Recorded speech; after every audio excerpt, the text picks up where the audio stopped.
Hello, ladies and gentlemen, and that Technicolor rainbow in between. I'm Ramen Addict 2, and welcome to a long overdue episode of Ramen Sanity. I do want to apologize for the wait. I've had life happen, procrastination has been a bitch, and I've been waiting to hear back from a couple people who might potentially be future guests on the show. We do not know. We shall see. Anyway, like I teased on Twitter, this episode is a very special one, considering the fact that it's not going to follow my typical format of discussing certain topics in a series or fandom. No, this episode is going to be a review. And what I'm going to be reviewing is the new release / addition to the Dot Hack franchise, Dot Hack GU Last Recode. For those of you who don't know Dot Hack or GU at all, what it is it was the 15th anniversary of Dot Hack, and they decided they were going to do an HD re-release. Now, I will go into the little fun facts that I learned about it towards the end of this video, so don't worry, there is some cool little neat things about that. But anyways, I wanted to review the game, and it is worth it. Summing up what so far, for those of you who don't know, there were 3 Dot Hack GU games back on the PS2. Dot Hack GU Volume 1, Rebirth. Then there was Volume 2, Reminisce. And then there was Volume 3, Redemption. And each story, obviously, because it's all one big story split up into 3 parts, followed the character Haseo. If you don't know who he is, pretty much picture steampunk digital Sasuke. And it doesn't help the fact that he has the same voice actor or the same hairstyle. I think there's a conspiracy brewing there. Anyway, it follows him and his quest to save who, for the longest time, especially if you've seen the Dot Hack Roots anime, is presumed to be his, I don't want to quite say love interest because they never got anywhere, Shino. Falls into a coma after being attacked by a mysterious PKer we only know as Tri-Edge. And PKer, for those of you who don't know, means player killer. Think about, you're playing an online game and you kill someone else instead of the AI. There you go. And so it follows his quest to uncover the truth as to who Tri-Edge is, beat Tri-Edge, save Shino. And shit hits the fan. And, like I mentioned, this was an HD re-release of the games. But, unlike the originals, you didn't have 3 separate games to put into a system. This was, thankfully, 4 games on one disc. You had Parts 1, Parts 2, and Parts 3, and the brand new, never before done, Part 4. Which I will be going into that once I get to that point. And so, here is an image of what the startup screen looks like when you actually boot up the game. You'll see it's got the 1, 2, 3, 4. Can't remember what that little thing there is called after 4. But what that part does is it lets you kind of recap the original 4 games that came before this series. Kind of recaps them in almost like a diary-esque form. And then that last little thing on the end there is parody mode. And parody mode, it's fun. They take random scenes from the video game, and the voice actors just go crazy. They just have fun with it, which is awesome, and it gets hysterical. So, just like in the original 3 GU games, when you play Part 1 and beat Part 1, it'll flag your data. It'll save it as Volume 1 clear data. And you'll be able, when you start up Volume 2, to carry that data over. While, yeah, you could start Volume 2 from scratch, you would have, a base level, base weapons, and stuff like that for that particular volume. You wouldn't have certain people unlocked at that point. You would have to go and meet them.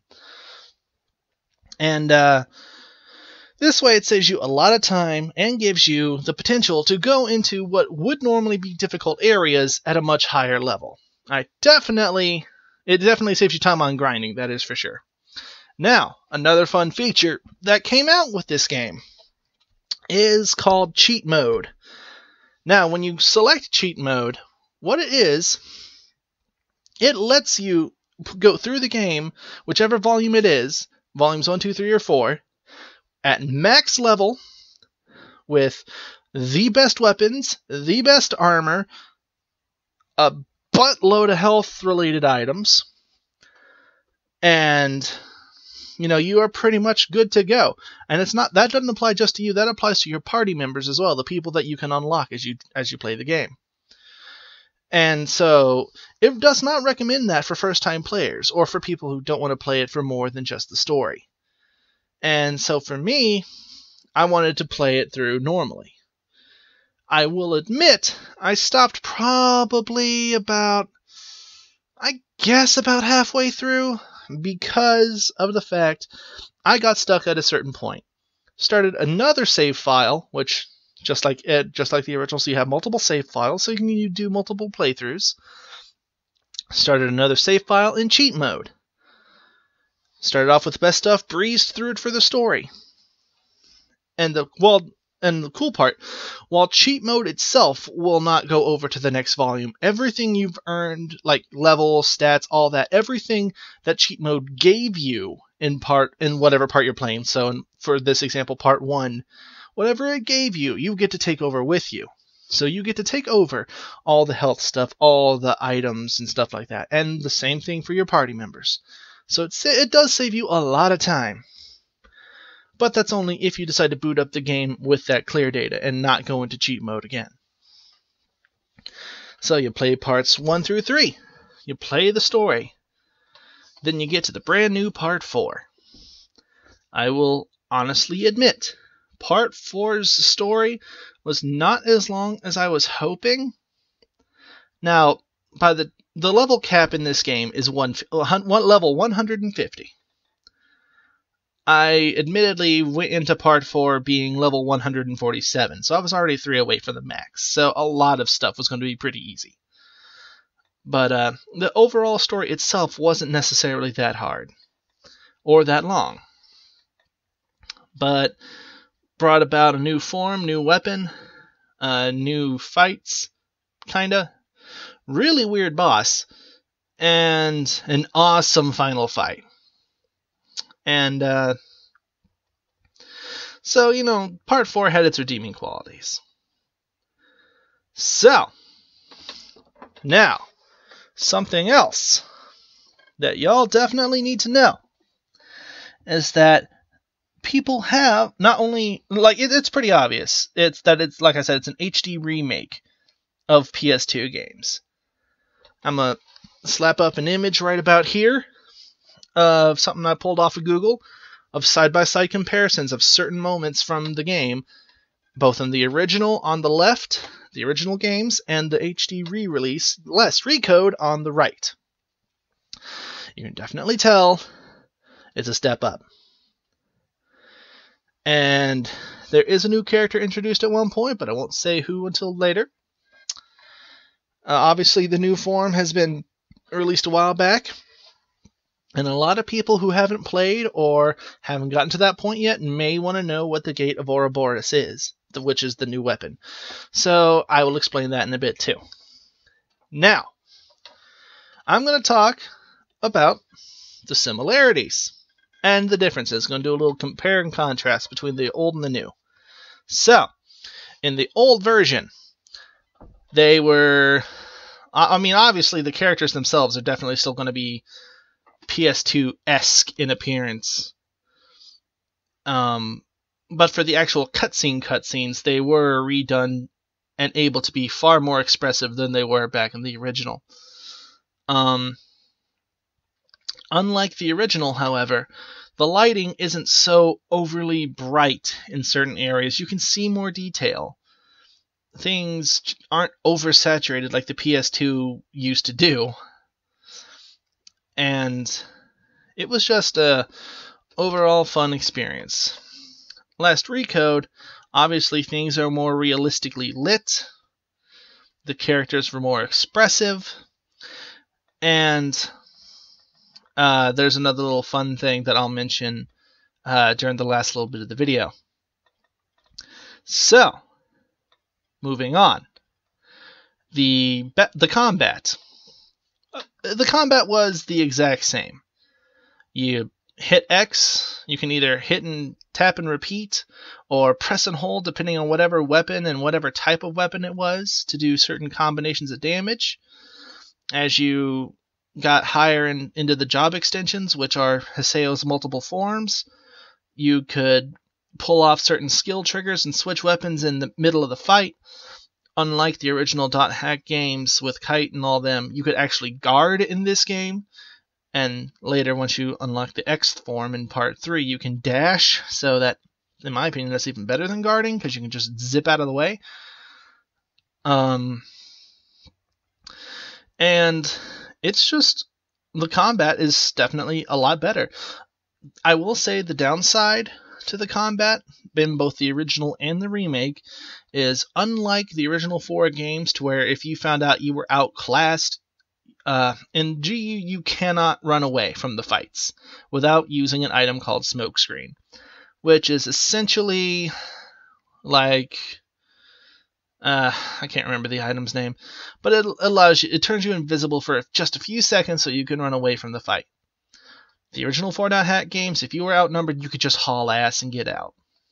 Definitely helped out, as long as you got a safe distance away from the monster to gate out. That part's still the same. However, with the whole addition of guarding, there's less incentive to run away. And the most monsters you'd be fighting at once would be 3. Unlike the original, where you could be facing anywhere from minimum of 1 to, I think I had 5 attacking me at one point.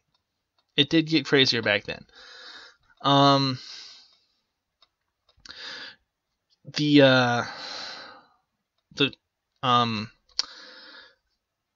jeez, what was it? The save system was really nice, because obviously you could save in the town, you could save at the desktop, and there were certain parts in the story or certain maps that were so huge they had save points inside them, so you could save your progress, and then come back to it later, obviously. So yeah, that's the overall differences there. Now, Part 4, like I said, is the brand new part, never been done before, if I can English correctly. The combat essentially still works the same. There's one major difference though. Or there's a couple major differences. One, you no longer can summon Skaith. Like, you can't do your Avatar Awakening as you can in volumes 2 and 3, I believe. Actually, I think it came forth in volume 3. Either way, you can't do your Avatar Awakening in Part 4. And once you unlock the new job extension, which is his ultimate form, you can't change weapons. You get the one weapon called the Gate of Ouroboros. I'm probably not pronouncing that correctly. I don't care. Anyways, what happens there is, going through the plot, obviously, of the original 3 games, you have to take down the Ida virus, which is like this weird black, splotchy, bubbly crap that has been leaving people in comas, has been infecting players, has been learning, and that is terrifying. And at the time, the only way to combat that was to use data drain from the phases, which each, you being the wielder of the epitaph Skaith, the Terror of Death, and using data drain on whatever Ida infected players or monsters that happen to be there.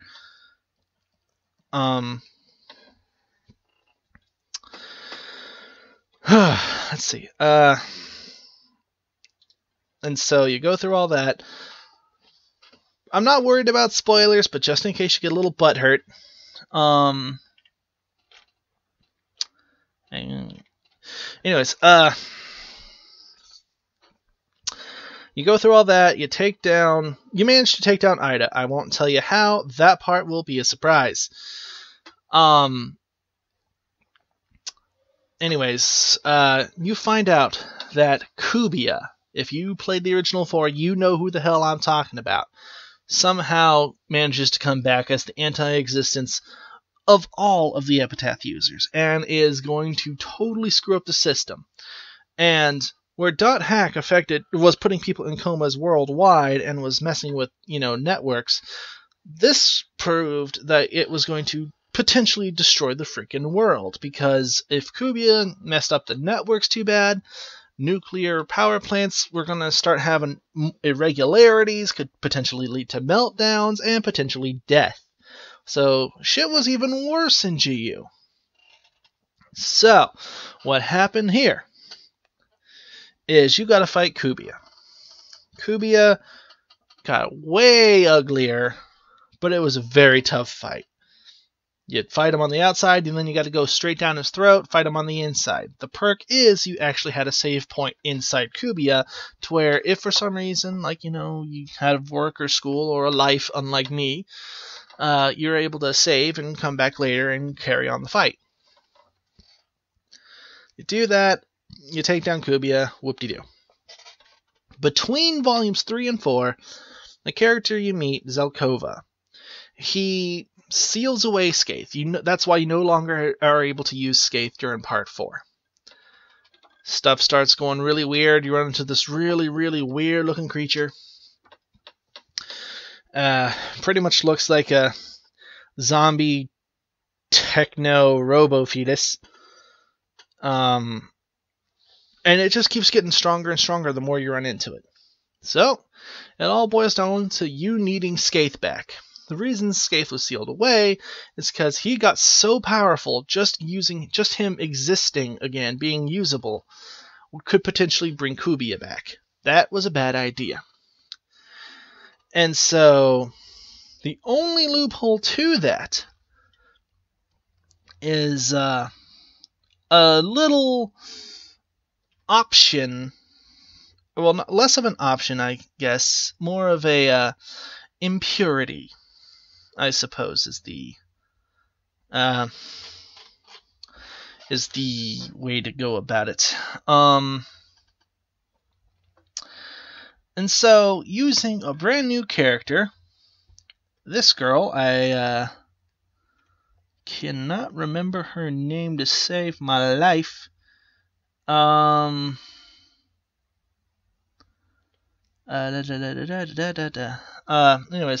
with the impurity, you're able to use if you're able to get the impurity in there, then you're good to go. So you do that, and boom, mixing the impurity in with Skaith's data, you're able to unlock the new form. Now, getting back to the Gate of Ouroboros. What it is by that point, what made Skaith so powerful is over the duration of volumes 1, 2, and 3, he managed to absorb essentially the essence and all that of the other forms, the other phases. He was essentially all-powerful. And so, the Sword of Ouroboros, you'll notice, is in 8 sections. It is a chainsword, for those who like that. Each section contains one of the phases.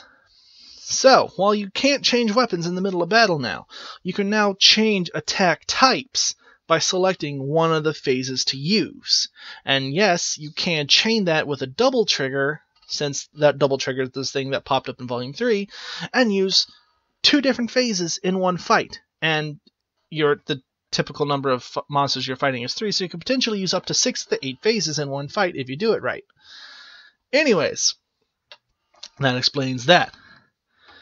The teaser for Last Recode obviously teased the last part for Volume 4 of Haseo trying to save Ovan. Now, I will sort of go to the fun facts part because it ties into some of what I'm saying here. Fun fact is the original 3 .hack game, the original 3 GU games, Reconnect, Reminisce, and Rebirth, Reminisce, and Redemption. Reconnect is part 4.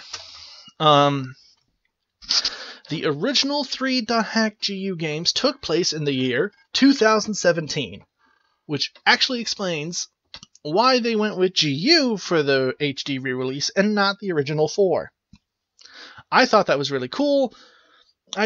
Until I found this out, I was like, I'm not as big a GU fan as I am of the original. I still like it. But then when I found out it took place during GU, and that's why they released it, I'm like, I can live with that now. And part 4 takes place on New Year's Eve of 2018.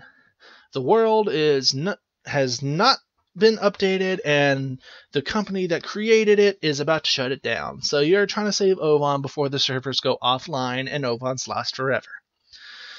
Now, that girl I mentioned, the impurity, the one they used for the impurity. Fun little plot twist about her. She is what's left of Ida, specifically the Ida that fused with Ovan's fucking arm. Because yes, Ovan was broken out of the ice, but he was not coming to until this girl showed up and rejoined with him. So now he is literally coexisting with Ida. Ida ain't messing with the world anymore, because obviously if they did, Haseo's right there and all-powerful, and plus, with the world going offline the next day as far as the story goes, there'd be no point. Another fun fact is, just like in the original 3 games, there's a little sub-event after you beat Volume 3. There's a little, what they called, marriage event, where yes, you could get married to your waifu, essentially, in this game. Now, the difference is, back then, you didn't have as many options. Yes, you could marry Adeli. You could marry Pai. I'm pretty sure you could marry Shino. You could marry Alcade. You could marry Sakubo, which is very weird. But, and for all those ladies that have yaoi ships and stuff like that, you could even marry Endrance. Endrance is a dude. But that's about where it stopped. With the HD re-release, they made it to where you could literally marry anyone that you can party with. That includes Ovan, Kaede, Zelkova, anybody. Anyone that you can unlock, you can marry. Which, I think is actually a nice little feature. Other than cheat mode. In all honesty, on a scale of 1 to 10, I would actually have to rate this game as a... It's not a perfect 10, obviously. I actually did have to retry and got very rage quitty a couple times. But I would have to give it a solid 9.4. 9.4 out of 10. I would totally recommend it for people who have never played it before, never played .hack before, or people, even if they have heard of .hack but never played and like interesting stories, it's definitely the way to go. And I will say, when I went to pick up my pre-order, because as soon as I heard it was out, I pre-ordered that shit real quick. When I went to go pick it up, this one kid saw what I was getting. He's like, "What is that?" I'm like, "Oh, it's, blah, blah, blah, blah." I told him what it was. He's like, "Man, they're just ripping off Sword Art Online." To be perfectly honest, I never wanted to slap a kid with a game case more than I did that day. But that's just me and my violent tendencies. Anyways, but yeah, so it totally fun, totally worth it. Obviously, just by talking about a lot of this, for those of you who haven't played, blah, blah, blah, I didn't go, thankfully, too far into the story, but yeah, it's the original 3. You can literally go and watch entire walkthroughs of those already. So I didn't spoil the original story because that's been long and over and done with for years. Part 4, they technically spoiled it already, just with the teaser. Other than that, really fun, amazing graphics. The scenery is beautiful in HD. Totally worth a play. And yeah, It's definitely worth it. And so, I think at this point it's about time I wrap up this review. I will see you guys in the next episode of Ramen Sanity. Thanks so much, guys, and I'll catch you around.